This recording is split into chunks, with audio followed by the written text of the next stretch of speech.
Gosh, it was an interesting process. I had several conversations with Matt leading up to him stepping down, and at the end of the day, I truly do believe he made the right decision. If I want Matt, I want him here next to me every day. Absolutely, I've known him for a long time, and I would have enjoyed the heck out of that. That's the reason we made the hire. But when I started learning more about everything he has going on, and just take a step back and understand what's important, uh, I support the decision he made. It makes a lot of sense actually. And then transitioning to Joe was a quick pivot, and I'll tell you, we landed an awesome bench coach.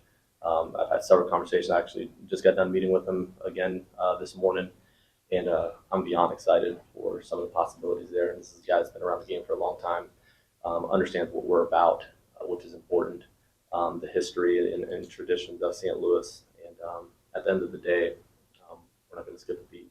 Had you known him much previously? Let's do that again. Had you ever interacted with Joe in the past? Briefly, just I mean, on the field during like BP exchanges, that type of thing, but nothing in depth. Yeah. What's spring training going to be like that you've got so many new coaches, but then half your team's going to be going with the World Baseball Classic? Yeah, it'll be interesting, but at the same time, it's a great opportunity for us to lay eyes on some other guys. So I'm actually extremely excited about it. We do have some new coaches, but the continuity is, I'm not worried about that at all. Our group is extremely collaborative in nature, and just the way to go about it is Joe's going to feel at home. Daniel Nicolason has been with us for several years, mostly with our minor league guys, but joins us during big league camp. Is a great addition. Really looking forward to having him every day here. But new coaches, sure, but we're not. How eager are you to lay eyes on a lot of those young guys in big game situations? Yeah, and just being able to actually getting more reps and seeing them every day rather than an at bat here or there. It's going to be good. It's just really lay eyes on a lot of those young guys, some of the pitchers, some of the position players, and Jordan and some of those guys. So I'm looking forward to. Obviously, do you want your guys there every day? Yeah, but I'm also excited for those guys that have accepted an opportunity to play in the WBC. So it'll be good. I just mentioned him, Jordan Walker. What are your expectations for him for this spring training? Yeah, I'm looking forward to seeing him more than anything. This will be the first time I actually get to evaluate him on a day-to-day basis. So expectations, he's going to come in. We have a lot of guys that play the outfield. He's going to compete for a position, and he wakes up every morning hoping to beat somebody out. And the other guys wake up every morning hoping not to get beat out. So it should be fun.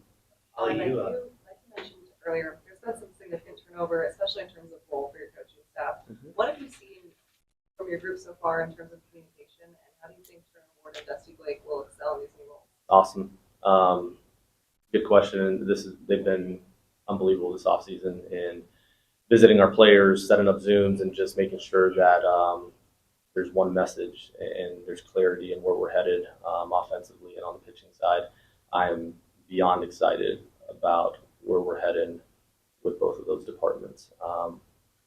They're both extremely good communicators. Our players are comfortable with them. Turner last year showed his ability to create trust with our guys, and they respect him a ton. So him being able to fly out to the West Coast and meet with some of those guys, Gorman and Nolan and Nude and Eddie and that whole group was important. And his communication with T.O. and some other guys has been really good. And then Dusty just came from visiting Wayno and making some other trips. So overall communication has been great, and I feel like we're in a good spot. Oli, yesterday Dakota told us that Dusty Blake has changed his view on the way that he's been able to build in some of the numbers behind him. Can you speak to what it is as a coach that allows Dusty to reach a player like that? Yeah, good question. Dusty has the ability. I think we often categorize coaches and we put them into two buckets, and that'd be like an old school bucket and a new school bucket. And I think I can debate and argue that all day long, but at the end of the day, if we just use those two buckets, I think he's a great blend of both, where he's very aware of the modern game and how to use it, but also how to simplify it and make it actionable. But in the way he communicates and kind of understands the grit of the game, you can also categorize him as an old school communicator and how he gets this kind of modern game and translates it to the player to be able to actually deliver it on the field. So he's a great blend of both, and that's what's valuable to me as far as making him the number one here. I would imagine, back if you disagree with it, clubhouse culture is something that you think. What does this clubhouse look like without two of the most prominent personalities? Yeah. Understand how I say this, but no different. And it's because those two led well. So because they did their jobs in leading while they were here, I don't think we skipped a beat. When you lead well, you're able to leave and things continue to run well. And those two guys, I mean, I think of Albert. This guy played 22 years in the big leagues. He was the first one here every single day. And there's days where I would show up and he's already sitting in front of his locker. And I finally pulled up in the chair and I said, "Hey, Albert, 22 years. First guy here every day. Why?" He goes, "Listen, part of the responsibility in coming back was you got Eddie and Newt and Gorman and all these young guys. Part of it is them being able to see what it takes to be great. And that's my responsibility to show up here before they show up every single day so they know what it takes." So when you ask what's the culture going to look like without those two guys here, no different, because they led well while they were here, and those guys that are in that clubhouse now know what it takes and know how to lead. So I'm appreciative of the way they went about it because we won't skip a beat. Hanging question I have then is how over the last few years you've seen, both in your role now and the previous Goldschmidt, Arenado, who come from the outside, either bring a bit of what they have as personality, merge it. Yeah, and there's been a tick up of overall responsibility and holding guys accountable. As those guys were on their way out, these guys were taking a more just a bigger role in what that clubhouse looks like. And we're talking about two guys, although from the outside, have always wanted to play here, and they wanted to be here for a reason because they understand what we're about. So you talk about that culture in that clubhouse, those guys will lead. Wayno's still here. Let's not forget about that. Yeah. Probably between the guys who are going to be all over teams that are going to be playing in the WBC and the is there going to be a competitive advantage up for grabs based off of which team can navigate these different things and come into the season most prepared? Yeah, the team that communicates the best is going to have an advantage there because you're going to have guys spread all over the place. You have new rules, but the team that really locks in on how to communicate those things and keep everybody on track is definitely going to have an advantage. Kickoff rule, there's certain ones that could get pretty silly depending on how you want to go about it. So there'll be strategy around all of it. You have to work that into spring training. Yeah, you the do. WBC is played by the old rules, so they're not even going to get that experience. Yeah, you do. And it's good that our minor league system has experienced it to a certain degree, and we'll draw from them to understand some of the ins and outs of it. Do you guys have a final number on guys who are going to be Not yet. A lot. I'm not sure. It feels like it's a lot. And growing by the day. Correct. Yeah. One of your coaches too, right? Excuse me? One of your coaches as well was going to be part of that? Which one? Julio, was he part of the Ravens? In conversation, but Okay. yes. There's a lot. Ollie, on the rule changes, people talk about the being of the shift, like the infield shift that they posted yesterday during Q&A that you could see some outfielders that kind of come into that rover spot. I don't think you will. I think the league has made it pretty. They've been very clear on let's play the game. Don't make us put another rule in here just to make sure that the left fielder isn't playing in front of the right fielder. Like, we're doing this for a reason, so don't get cute with what we have. And if you do, then we'll write it in so you can. So I don't think we'll see a whole lot of that. Mo said yesterday, he said, a lot of the season's going to come down to who is Tyler O'Neill, who is Dylan Carlson. What have your conversations and visits been like with those two guys? They're working hard and they're working smart, and I agree. I not so much that our season will come down to them, but this is a great opportunity for them to step up. Theo has gone about it in a way I would say it's probably the first off season where collectively as a training staff, as a performance staff, we feel good about the direction Tyler's headed in with his lower half and being able to stay healthy over 162 games. Now, anything could happen, but at least he's taking the steps that we're comfortable with in order to make that happen. So he's gone about it extremely well. And Carlson, same thing. Our guys have gone to see him several times, and he's on track. He's a guy. If you look at him, he's physically not added a ton of, or earlier question, muscle mass as he's gotten older, but he's sure working at it, and we're hoping to see a little bit more power out of Dylan. Do you go into spring wondering how that outfield dynamic's going to play out? Say that one more time. Do you go into spring kind of wondering how that outfield dynamic's going to play out? Who's going to take the jobs? Who's going to? Yeah, but in a positive, exciting way. There's a lot of competition, and nobody has a job. You're going to have to earn it, and that's the part that's fun. There are a lot of moving parts. There's a lot of different combinations that you can use in that outfield. So it'll be important for them to show up ready. But it's something I'm looking forward to. On a similar note, Nolan Arenado earlier today said that your success is going to be gauged a lot from pitching. And a lot of decisions to be made on the pitching rotation, especially with Matt's coming back. Flaherty apparently looking great this offseason. How do you evaluate your pitching rotation, your pitching staff in general? Yeah, Nolan's spot on. A lot of it will come down to that. And we have a lot of guys that will compete for that rotation spot as well. And we're looking forward. I mean, speaking to Jack, this is the best he's felt in a long time. And he's really looking forward to showing up in spring and being the Jack that he's capable of being. Matt, same thing. We missed out on him for a decent amount of last year. He's excited to be in there every day.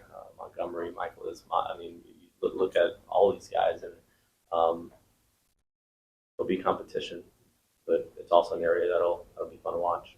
Last year, Yesterday, Mo said that his confidence in Jack was at an all-time high. Mm-hmm. Jack, as you know, is someone that really likes to live up to expectations. How do you temper those expectations to keep it locked in spring without tempering the overall performance level, if that makes sense? I don't think he's affected by the high expectations as much as he knows what he's capable of doing and is frustrated when he doesn't show that. But putting high expectations on him, there's no one's going to have higher expectations on Jack than Jack has on Jack. So I'm not concerned with us articulating like, yeah, we're expecting a lot. No, that's what he's preparing to do, and he's looking forward to executing on that. We know what he's capable of, and when he says this is the best I've felt in a long time, that's exciting for everybody.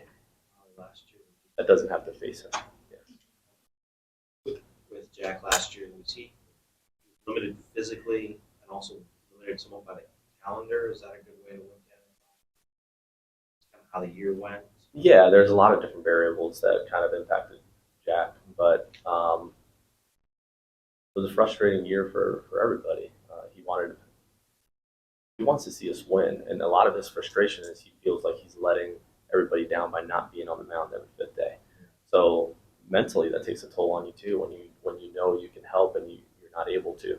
So physically and mentally was tough on him last year. So fresh start, looking forward to it. What does the 2019 Jack do in October 2020? That the kind of picture. Sure be nice. Playoffs. Absolutely. We're talking about a guy in 2019 that was sure number one. We get that version of him, which is what we expect and what he expects. And yeah, again, exciting for everybody. Oli, when you look at his skill set, what do you see as the ceiling for a player like Lars Nootbaar?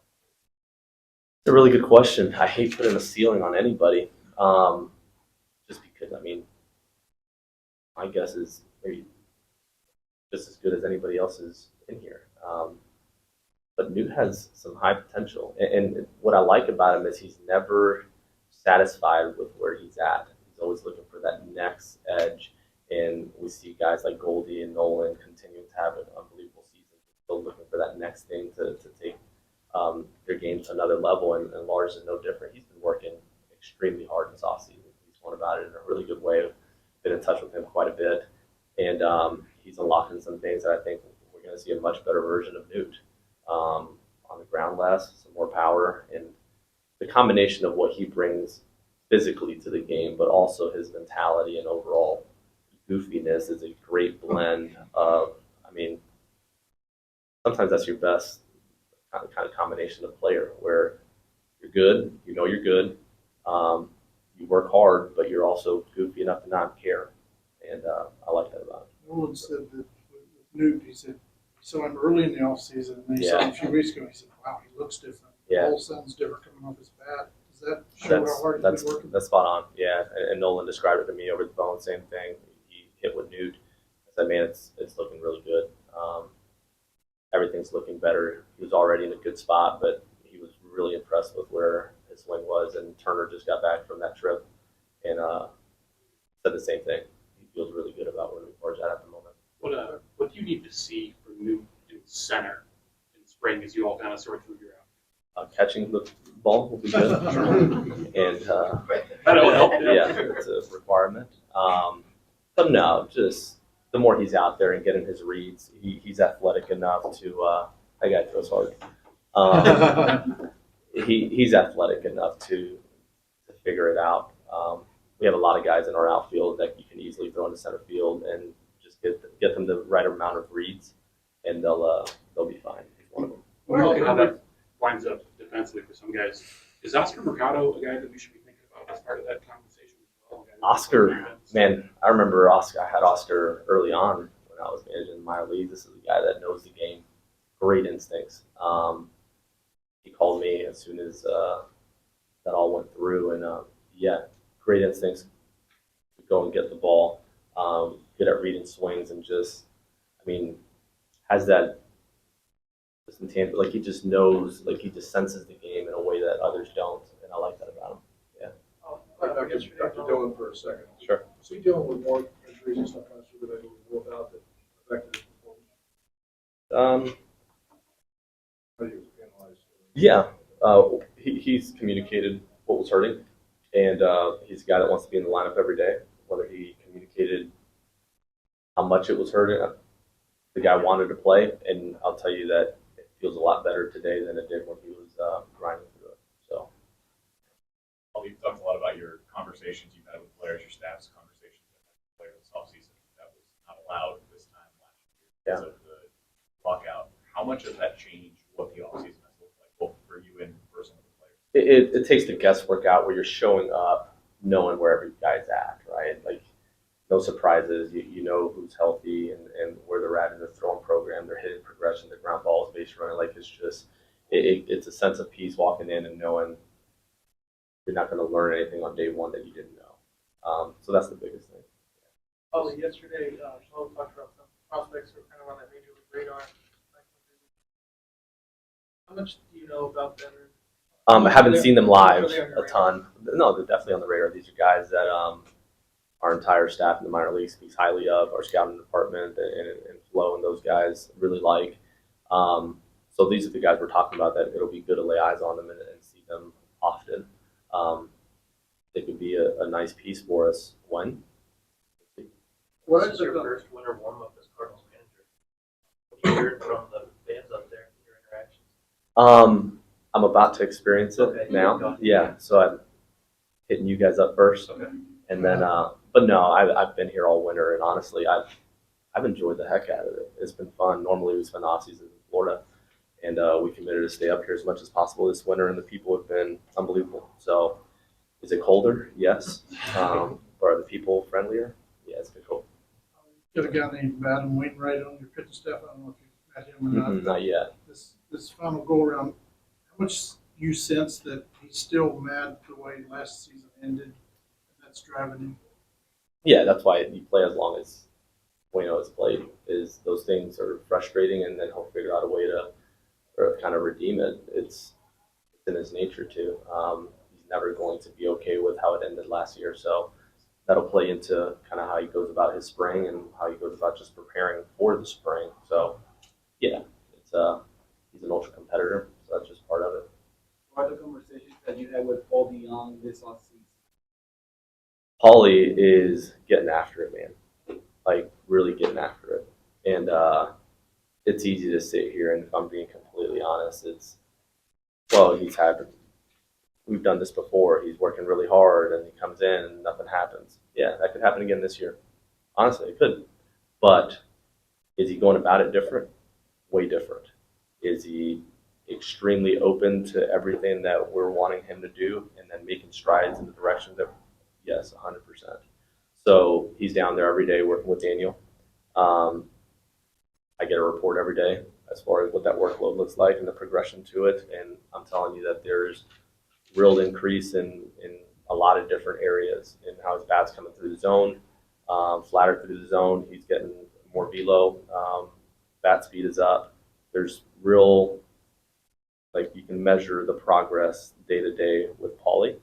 Now it's a matter of him taking it into the game. And that part is on him. Is that something that excites you about the upcoming season?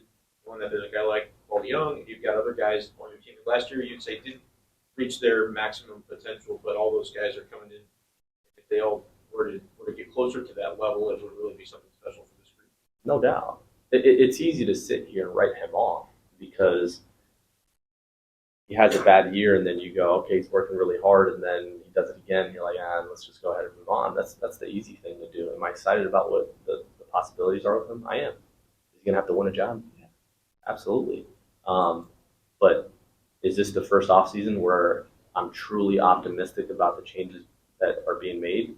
Yes. Now it's a matter of him carrying it out into the game. But I feel like we're in a much better spot there. Probably the bat is going to carry him and determine where he fits with your team. Does he have to play other positions to this That's spring? fair. I think it could benefit him too. Yes. I hear the question. I agree with that. I mean, he's had some exploit. No, yeah, he Experience has. at third. Yeah. You have a He's worked on the other side of the bag. I mean, with the shift, you learn to work on the other side of the bag as well, and just double play feeds and all of that. So he's been exposed to all of it. I'm not overly concerned with his ability to kind of move around the infield and play good defense. Outfield. I mean, I know I'm really looking forward to him moving around the infield. Okay. I know a long time ago. Yeah. Let's stay in the dirt for now. Okay. Well, that's the rule now, right? By rule. By Yes. rule. Yeah. When you're talking about the changes that Paul made that you're so excited about and optimistic about, Sure. are those more from a mental standpoint and maybe being more engaging or open to different ideas? The ones I was mentioning were more physical, but I do think there's a combination of mental and physical that needed to take place in order for him to have success. And one kind of feeds the other. When you struggle for that amount of time, it's hard to wake up every day and come to the ballpark with enthusiasm and optimism. Like it's not easy, especially.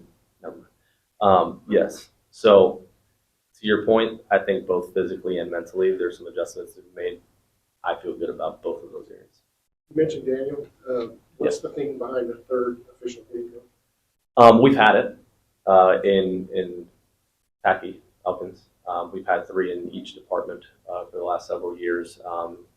Adding Daniel's skill set of being able to apply the swim mechanics and some of the data to how we do everything day to day was important to the staff. And then Packy will help with his skill set does a phenomenal job with advanced scouting. So he'll help on both areas of the offensive side, defensive side, and he'll also help with the pitching. Probably one of the off-season questions that a lot of people have is that a left-handed bat. Mostly yesterday that some of the left-handed hitters that were available didn't much of it. Lefties that you already have on the roster. One of those being Burleson. What are your expectations for him?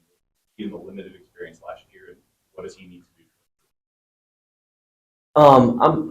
I'm positive on Burleson. I think we have a hitter on our hands who understands what he needs to do to have success. He swings a lot and he makes a lot of contact. So we need to get him to the point where he's a little more selective in what he's swinging at, and then looking to do a little bit more damage when he does swing. But he has the ability to handle the entire plate, and he'll expand at times and put a lot of balls in play that are weak. So his ability to swing less, but when you do swing hard, is going to be a key to the spring. Those other guys is Nolan Gorman, what are the reports that you've been getting on him? Good. He's working on getting on top of the ball. It's no secret how pitchers beat him last year, forcing him at the top, and he had a hard time laying off, and when he swung, he had a hard time getting on top of it and catching up to it. So he's worked the entire offseason on exactly that. It's setting his sights lower, but also mechanically getting to the point where, one, let's not swing at the ones that aren't in the zone, but two, mechanically being able to get to that pitch at the top